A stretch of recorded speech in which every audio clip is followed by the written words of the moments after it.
Selamat datang dan selamat mendalami modul pelatihan Statistical Process Control kali ini yang dipersembahkan untuk PT Yamaha Motor Parts Manufacturing Indonesia. Semoga bermanfaat dan dapat membantu perusahaan dalam menambah wawasan, dan sebagai sarana dalam memaksimalkan data untuk pengambilan keputusan. Materi training ini mengadopsi referensi manual AIAG edisi kedua.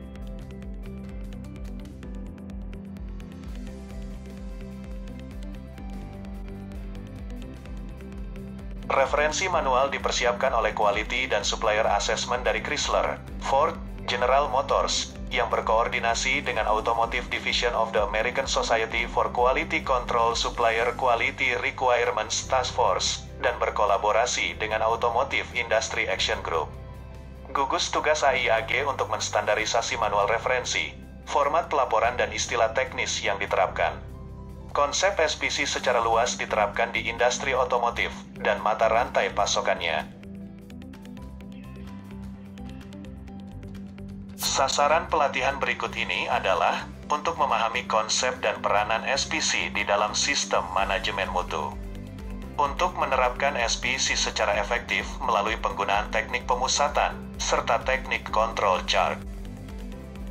Agenda pelatihan ini terdiri dari beberapa bagian, pengenalan, yang membahas mengenai definisi dan penyelarasan dengan persyaratan IATF. Prinsip SPC, yang membahas pertengahan proses, variasi, tindakan lokal versus sistem, pengendalian proses dan kemampuan proses. Control charts, yang membahas jenis peta kendali untuk data variabel serta atribut. Deteksi, analisa SPC, yang membahas error jenis 1 dan 2. Bagian pertama, mengenai pengenalan. Poin pokok bahasan meliputi prinsip preventif versus deteksi, sistem pengendalian proses, serta kebutuhan SPC. Definisi dari SPC dijelaskan dalam bagian definisi di halaman 201. SPC merupakan penggunaan teknik statistik seperti diagram kontrol untuk menganalisis suatu proses atau outputnya sehingga mengambil tindakan yang tepat untuk mencapai dan mempertahankan keadaan kontrol statistik dan untuk meningkatkan kapabilitas proses.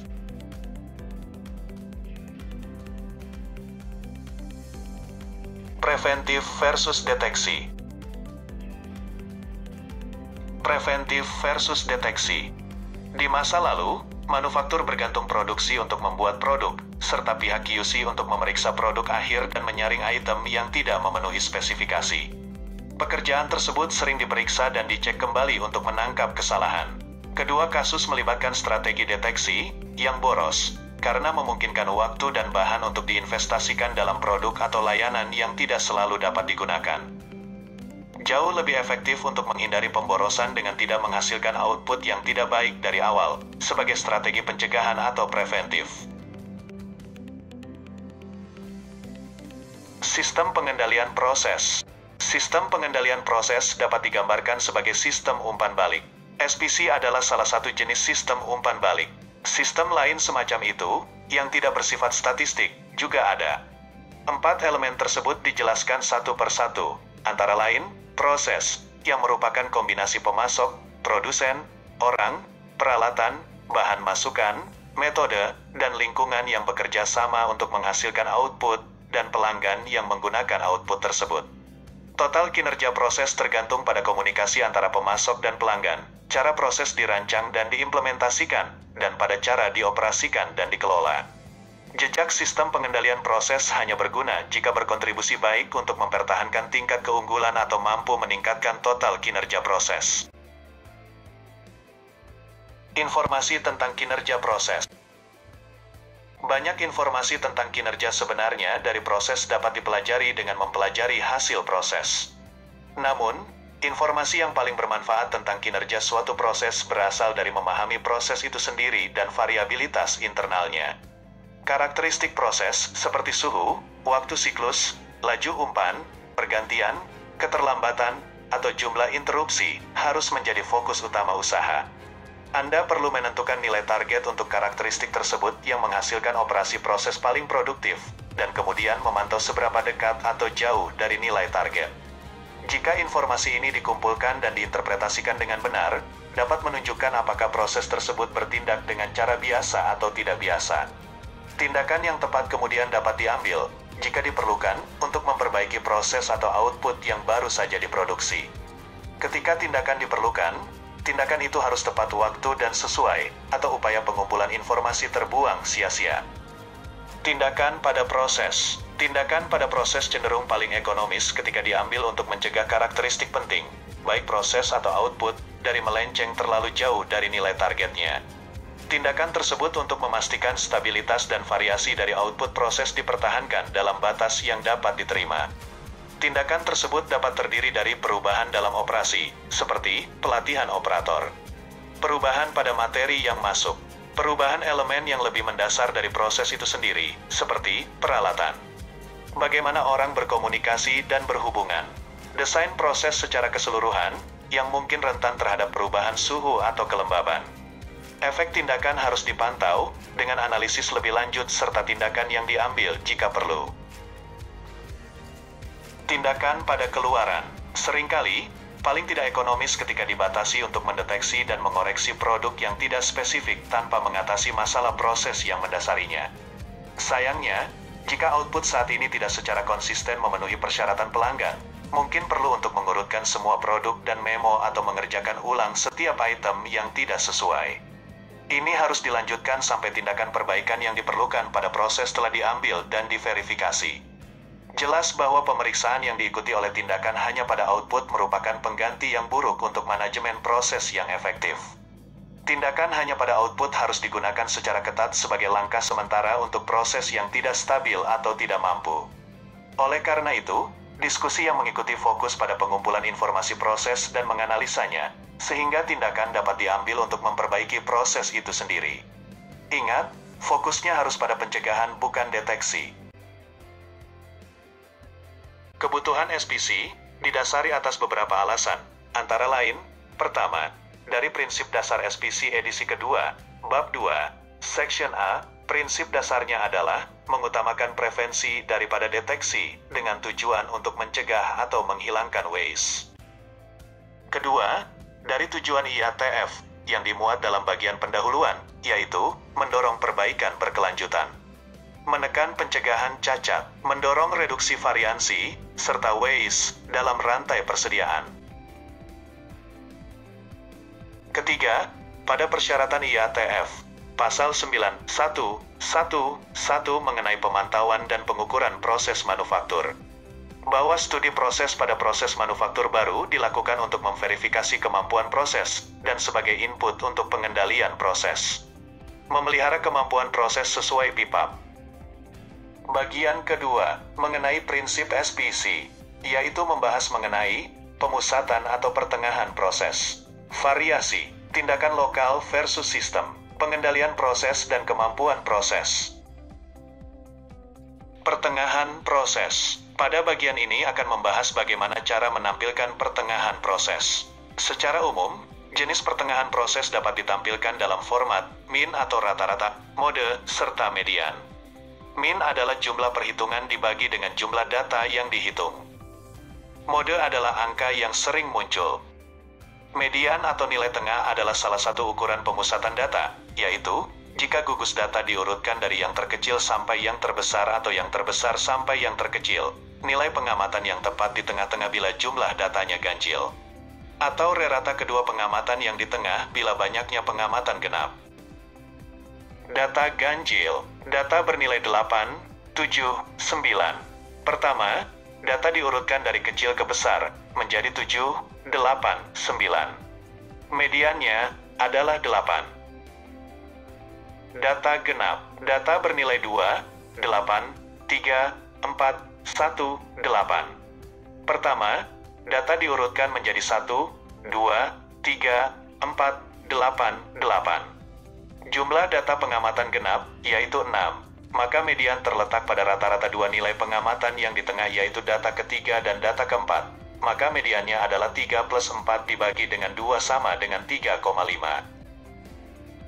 Mari kita ikuti contoh studi kasus berikut untuk menganalisa pertengahan nilai.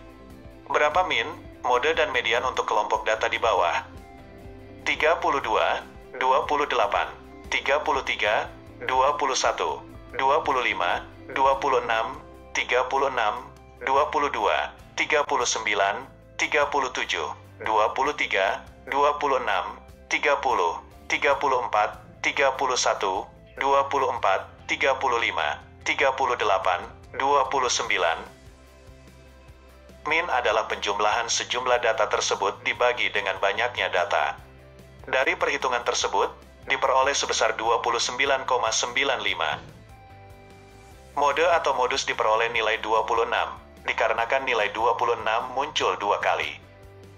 Median merupakan nilai tengah dari 19 data yang diurutkan dari terkecil ke terbesar, sehingga nilai median diperoleh 30.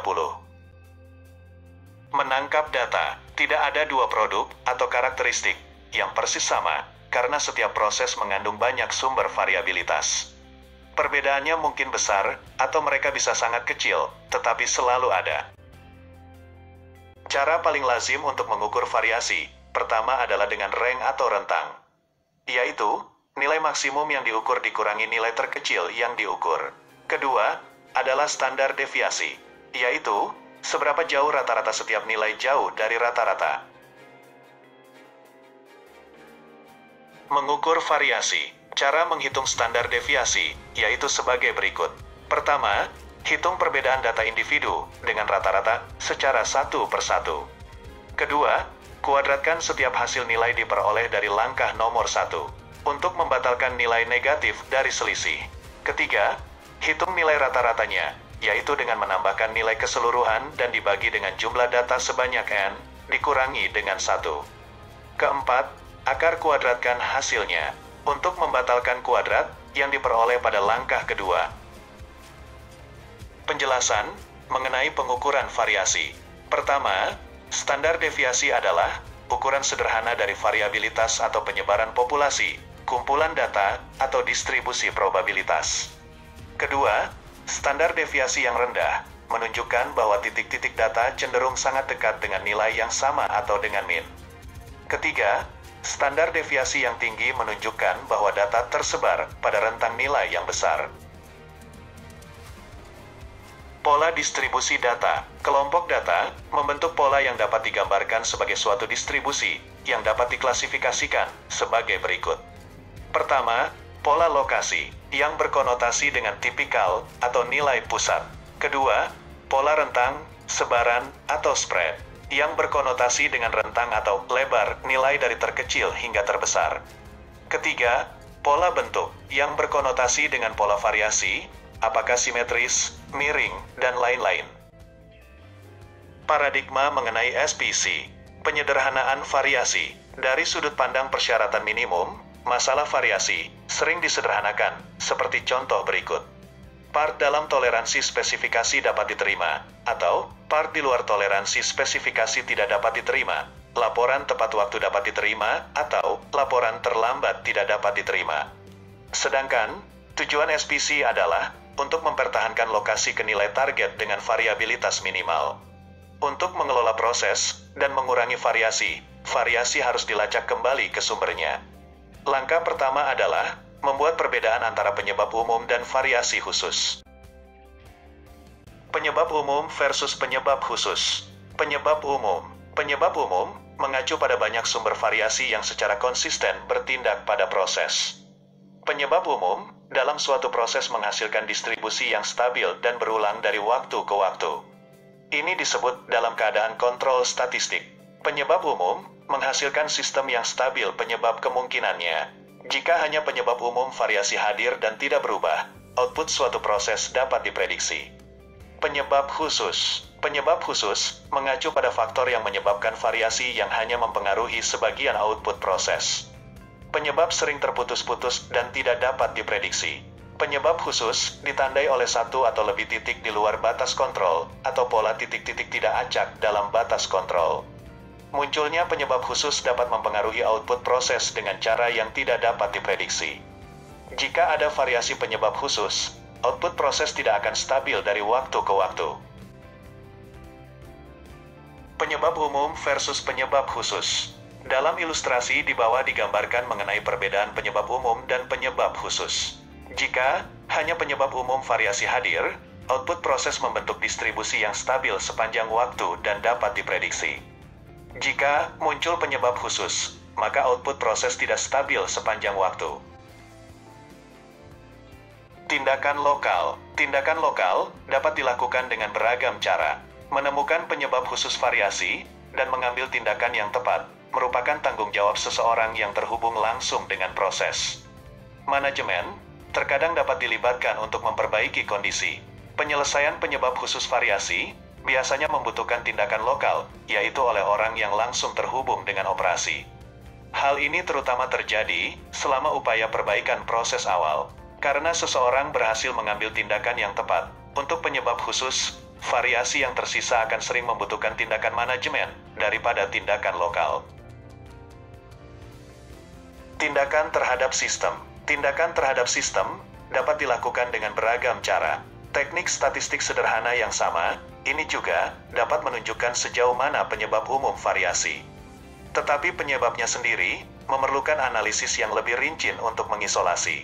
Koreksi penyebab umum variasi ini biasanya merupakan tanggung jawab manajemen.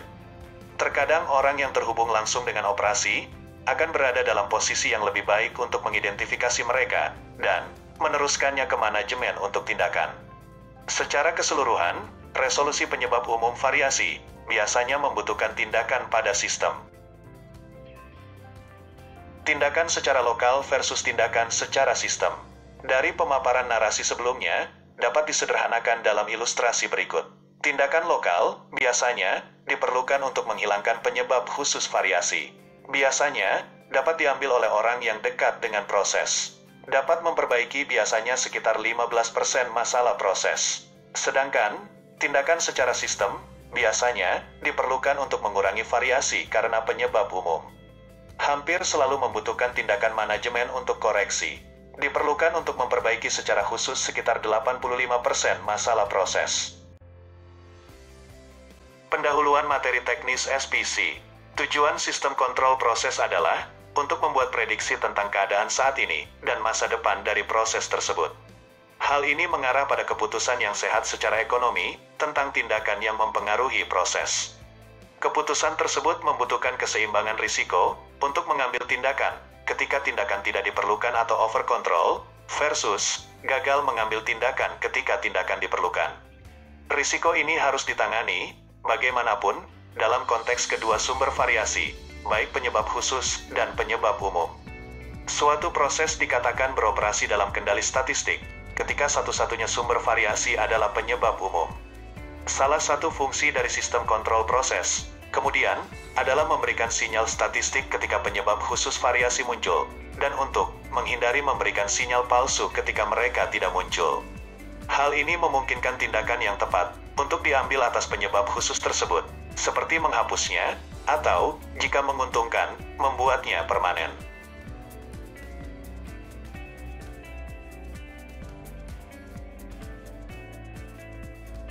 Pengendalian versus kemampuan. Kemampuan proses ditentukan oleh variasi yang berasal dari penyebab umum. Hal ini umumnya menunjukkan kinerja terbaik dari proses itu sendiri. Ini ditunjukkan ketika proses sedang dioperasikan dalam keadaan kontrol statistik, terlepas dari spesifikasi. Pelanggan, baik internal atau eksternal, bagaimanapun biasanya lebih peduli dengan kinerja proses, yaitu output keseluruhan dari proses, dan bagaimana ia berhubungan dengan kebutuhan mereka, atau lazimnya ditentukan oleh spesifikasi, terlepas dari variasi proses.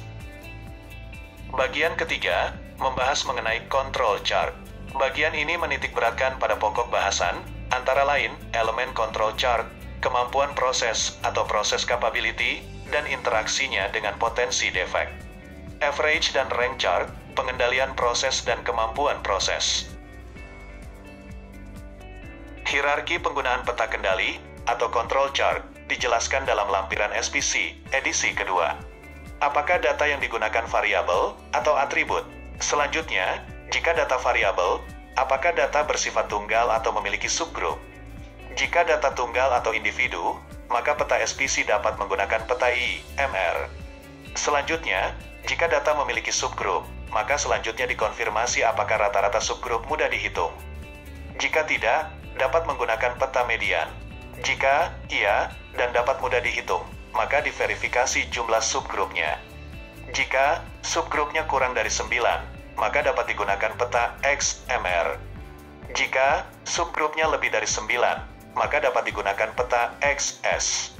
Untuk data atribut, dapat menggunakan peta jenis P dan jenis peta NP untuk data dalam unit rasio atau proporsi. Untuk peta jenis C dan U digunakan untuk satuan unit. Elemen dari control chart. Elemen tersebut dapat dijabarkan sebagai berikut. Poin A adalah skala yang tepat. Skala harus sedemikian rupa sehingga variasi alami dari proses dapat dengan mudah dilihat. Skala yang menghasilkan bagan kendali yang sempit tidak memungkinkan analisis dan kontrol proses. Poin B adalah batas peta kendali atau lazim disebut UCL dan LCL. Kemampuan untuk mendeteksi data pengganggu atau outlier yang memberikan sinyal khusus menyebabkan bagan kendali memerlukan batas kontrol berdasarkan pada distribusi sampling. Batas spesifikasi tidak boleh digunakan sebagai pengganti batas kontrol yang valid untuk analisis dan kontrol proses. Centerline atau titik tengah. Peta kontrol membutuhkan garis tengah berdasarkan distribusi sampel untuk memungkinkan penentuan pola non-acak yang menandakan penyebab khusus. Poin C merupakan urutan subgrup. Mempertahankan urutan, di mana data dikumpulkan, memberikan indikasi ketika penyebab khusus terjadi, dan apakah penyebab khusus itu berorientasi waktu. Poin D merupakan identifikasi nilai yang out of control. Titik-titik yang ditentukan, yang berada di luar kendali statistik, harus diidentifikasi pada peta kendali. Untuk pengendalian proses, analisis untuk penyebab khusus dan identifikasi mereka harus dilakukan karena setiap sampel diplot, serta tinjauan berkala dari diagram kontrol secara keseluruhan untuk pola non-random. Poin E merupakan log kejadian. Selain pengumpulan, pembuatan grafik, dan analisis data, informasi pendukung tambahan harus dikumpulkan. Informasi ini harus mencakup sumber variasi potensial, serta tindakan apapun yang diambil untuk menyelesaikan sinyal di luar kendali. Informasi ini dapat direkam pada diagram kontrol atau pada log kejadian terpisah. Indeks proses capability atau kapabilitas proses. Indeks CPK dan PPK mendefinisikan kinerja proses sebagai satu nomor. Indeks tersebut untuk menjelaskan beberapa hal, apakah prosesnya terpusat, seberapa bervariasi prosesnya, apakah kita tampil dalam spesifikasi proses, dan sebelum menghitung kapabilitas, harus diambil tindakan untuk menghilangkan penyebab khusus. Selanjutnya, membahas lebih lanjut mengenai indeks proses capability atau kapabilitas proses. Anda tentu sering dihadapkan pada pilihan indeks mana yang akan dipakai dalam penyajian data, apakah CP, CPK, PP, PPK. Tentu, sebagai diri pribadi dan mempertimbangkan ekspektasi pelanggan, maka Anda perlu menghubungi pelanggan mengenai indeks mana yang akan digunakan. Sebagai penjelasan, indeks kapabilitas dapat dinyatakan dengan indeks CP atau CPK sebagai perhitungan yang menggunakan metode dari Profesor Suwet. Dengan demikian, standar deviasinya adalah sama dengan R-bar dibagi dengan konstanta D2. Indeks PP atau PPK sebagai perhitungan yang murni menggunakan populasi data.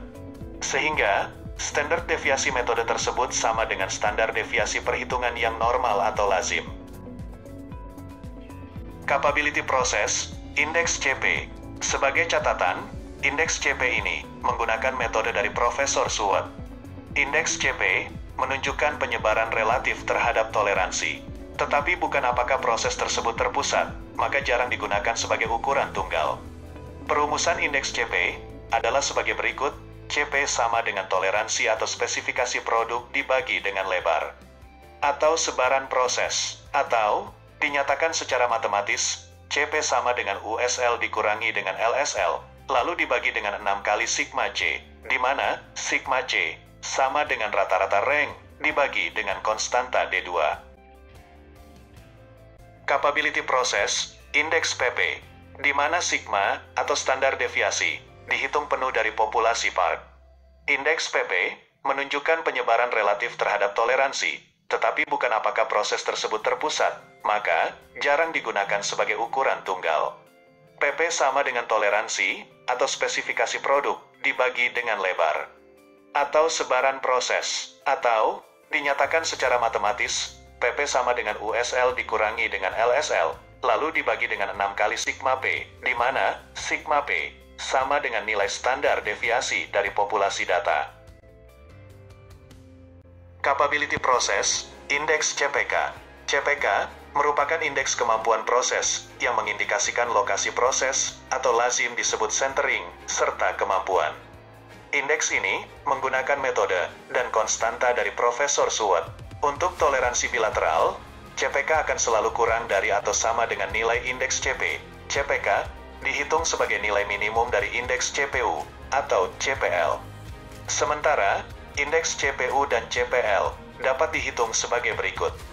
CPU sama dengan USL dikurangi dengan nilai rata-rata X double bar, lalu dibagi dengan 3 kali sigma C. Sedangkan CPL sama dengan rata-rata X double bar dikurangi dengan LSL, lalu dibagi dengan 3 kali sigma C. Sekali lagi, nilai CPK diambil dari nilai terkecil dari CPU dan CPL. Capability process, indeks PPK. PPK merupakan indeks kemampuan proses yang mengindikasikan lokasi proses atau lazim disebut centering serta kemampuan. Indeks ini menggunakan metode dengan melibatkan data dari populasi. Untuk toleransi bilateral, PPK akan selalu kurang dari atau sama dengan nilai indeks PP. PPK dihitung sebagai nilai minimum dari indeks PPU atau PPL. Sementara, indeks PPU dan PPL dapat dihitung sebagai berikut.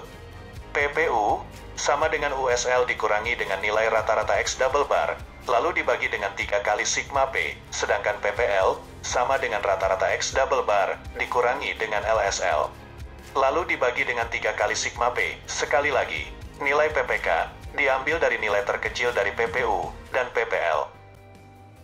Membandingkan nilai indeks capability dengan potensi defek atau di luar spesifikasi produk.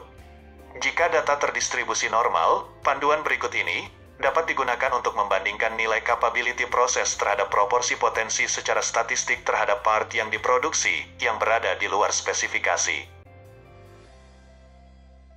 Untuk menghitung proporsi produk di luar spesifikasi adalah sebagai berikut. Pertama, menghitung Z upper. Z upper diperoleh dari USL dikurangi dengan rata-rata nilai X, lalu dibagi dengan standar deviasi. Kedua, menghitung Z lower. Z lower diperoleh dari rata-rata nilai X yang dikurangi dengan LSL, lalu dibagi dengan standar deviasi. Selanjutnya, adalah menghitung perkiraan cacat di bawah spesifikasi, yaitu 1 dikurangi NOMSDIS Z lower, lalu dikalikan dengan 1 juta. Hal yang sama untuk menghitung perkiraan cacat di atas spesifikasi, yaitu 1 dikurangi NOMSDIS Z upper, lalu dikalikan dengan 1 juta. Sehingga, total perkiraan cacat di luar spesifikasi atas dan bawah adalah total penjumlahan estimasi keduanya. Dengan demikian, hubungan antara nilai indeks PP atau CP dengan estimasi cacat produk di luar spesifikasi produk dapat diketahui. Asumsi tersebut pada distribusi data secara normal. Di lain sisi, pelanggan sering menyatakan indeks CP atau CPK minimum yang harus dicapai. Berikut, kami sampaikan contoh perhitungan dalam video selanjutnya. Perhitungan PP, perhitungan PPK, perhitungan cacat produk yang keluar dari batas spesifikasi atas dan bawah. Berikut adalah lembar data dalam file Excel, di mana data tersebut adalah salinan dari file yang dikirim sebelumnya. Langkah berikutnya adalah menghitung X-bar dan rank dari setiap subgroup. X-bar dapat diketik di Excel dengan rumus average untuk kelima sel tersebut, lalu tekan Enter.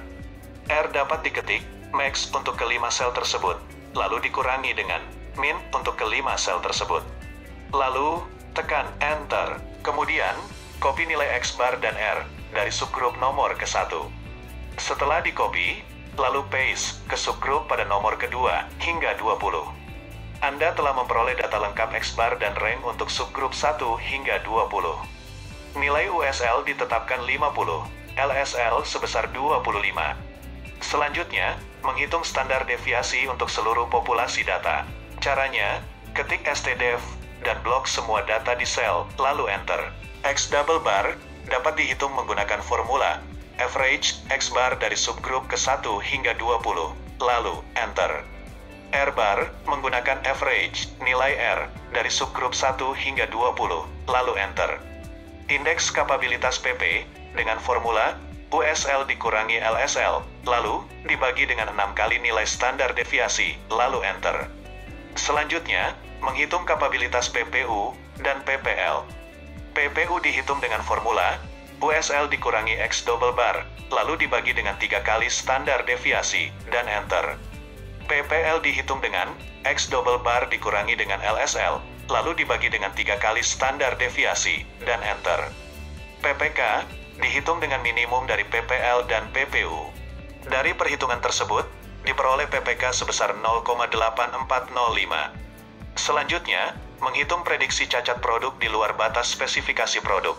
Langkah ke-1, menghitung nilai Z upper dan Z lower. Z upper sama dengan USL dikurangi X double bar, lalu dibagi standar deviasi. Z lower sama dengan X double bar dikurangi LSL, lalu dibagi standar deviasi. Langkah kedua, menghitung nilai cacat di luar spesifikasi. Untuk cacat di luar spek atas, sama dengan 1 dikurangi norms di Z upper, lalu dikali 1 juta. Untuk cacat di luar spek bawah, sama dengan 1 dikurangi norms di Z lower, lalu dikali 1 juta. Sehingga total cacat diperoleh sebesar 5.840,98 ppm.